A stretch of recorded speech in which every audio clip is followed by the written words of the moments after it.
Salam pemirsa, pada Mei 2025 mendatang, Filipina diprediksi akan menyaksikan sebuah pemilihan yang sangat dinanti, di mana panggung utama diperankan oleh keluarga Duterte dan sosok yang dikenal dengan julukan Little Marcos. Di balik dinamika politik yang kompleks tersebut, terselubung pula perang rahasia antara dua kekuatan besar dunia, Amerika Serikat dan Tiongkok. Awal mula insiden, penangkapan yang menggemparkan. Kejadian dramatis bermula pada tanggal 11 Maret 2025 di Bandara Internasional Ninoy Aquino, Manila. Mantan Presiden Filipina, Rodrigo Duterte, yang kini berusia 79 tahun, tiba-tiba ditangkap segera setelah mendarat.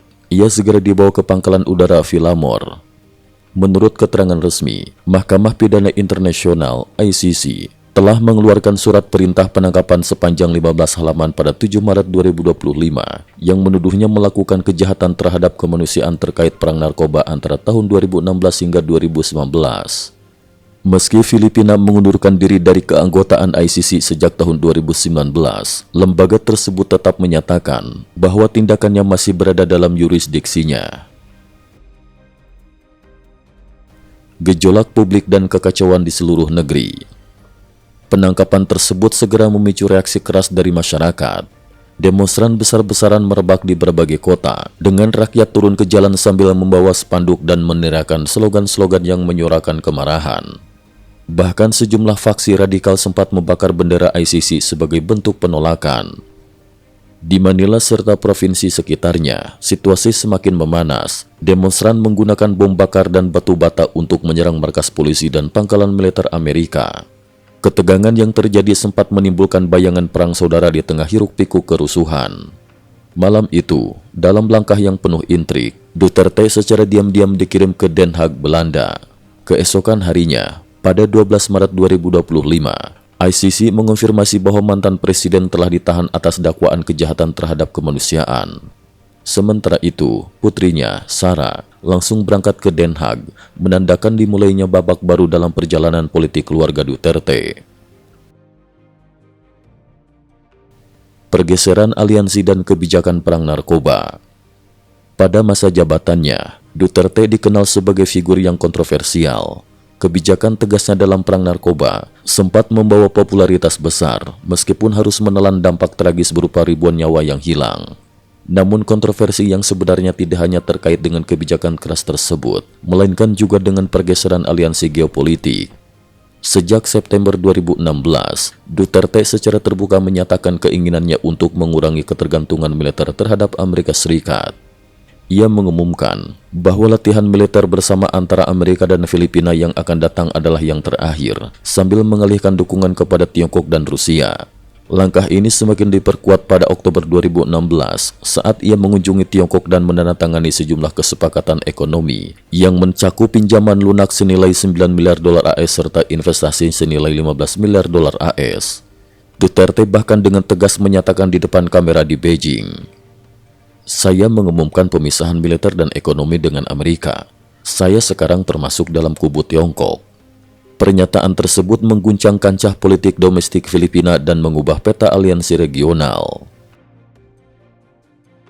Dampak pada hubungan militer dan jaringan senjata rahasia.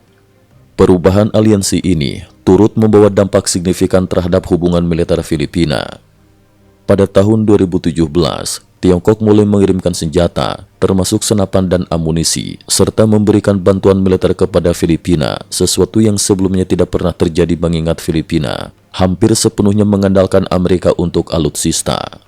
Namun pada 2020, Duterte sempat membatalkan perjanjian penempatan pasukan, VFA, yang telah lama menjadi andalan militer Amerika. Meskipun kemudian perjanjian tersebut diaktifkan kembali karena ketergantungan Filipina pada pengaruh dan bantuan finansial Amerika, langkah tersebut tetap membuat Pentagon merasa terpojok. Lebih mencengangkan lagi, muncul informasi mengenai jaringan pengalihan senjata rahasia yang diduga melibatkan Duterte dan Tiongkok. Operasi malam hari di Pelabuhan Manila yang disamarkan dengan kegiatan bongkar muat barang di mana komponen senjata canggih dikemas ulang dan disalurkan ke negara-negara seperti Korea Utara, Iran, dan Rusia, memicu kehebohan di kalangan intelijen internasional. Sistem sanksi global yang telah dibangun Amerika pun dilaporkan mengalami celah besar, memberikan akses senjata canggih kepada negara-negara yang selama ini dianggap sebagai poros kejahatan. Filipina, papan catur dalam permainan global. Letak geografis Filipina yang strategis di Selat China Selatan menjadikannya pion penting dalam pertarungan antara Amerika Serikat dan Tiongkok. Selat Basi yang dikuasai Filipina merupakan jalur terselubung bagi kapal selam nuklir Tiongkok untuk memasuki Samudra Pasifik. Kedalaman air yang mencapai lebih dari 200 meter membuat kemampuan pengawasan atas kapal selam tersebut menjadi terbatas, sehingga potensi ancaman langsung terhadap wilayah Amerika semakin nyata. Menanggapi situasi tersebut, Amerika Serikat dikabarkan segera mengaktifkan kembali pangkalan militer Filipina dan merencanakan penempatan sistem rudal, termasuk kemungkinan penempatan rudal canggih dari India seperti BrahMos di wilayah strategis. Langkah ini diduga merupakan upaya untuk menekan sektor-sektor industri vital di Tiongkok, seperti HiSilicon, Huawei, dan pusat data Tencent, yang jika terganggu dapat melumpuhkan ekonomi Tiongkok selama beberapa tahun. Dampak politik domestik dan krisis keluarga Duterte. Krisis politik di Filipina semakin rumit setelah penangkapan Duterte. Dengan kepergian figur sentral tersebut, keluarga Duterte kini berada di persimpangan jalan. Putrinya, Sara Duterte, yang menjadi sebagai wakil presiden, tengah menghadapi ancaman pemakzulan. Pada 5 Februari 2025, DPR Filipina mengeluarkan suara dengan 215 dari total 316 kursi mendukung pemakzulan, menandakan penurunan dukungan yang signifikan.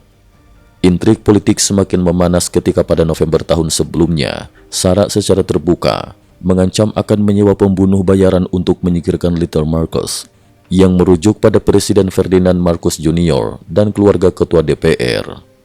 Pernyataan tersebut semakin memperberat dakwaan terhadapnya dengan tuduhan upaya pembunuhan terhadap presiden yang semakin menggantung.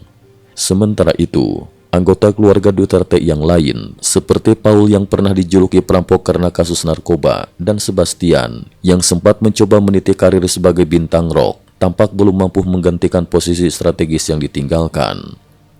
Kondisi ini membuat panggung politik Filipina semakin genting, terutama menjelang pemilihan Senat. Dukungan di DPR yang telah jatuh, serta kebutuhan untuk mengumpulkan suara cukup di Senat, menempatkan keluarga Duterte dalam posisi yang sangat terdesak. Dalam suasana politik yang penuh intrik dan dinamika tinggi, pertarungan ini dipastikan akan mempengaruhi arah masa depan negara. Cukup sekian dulu, terima kasih atas perhatiannya.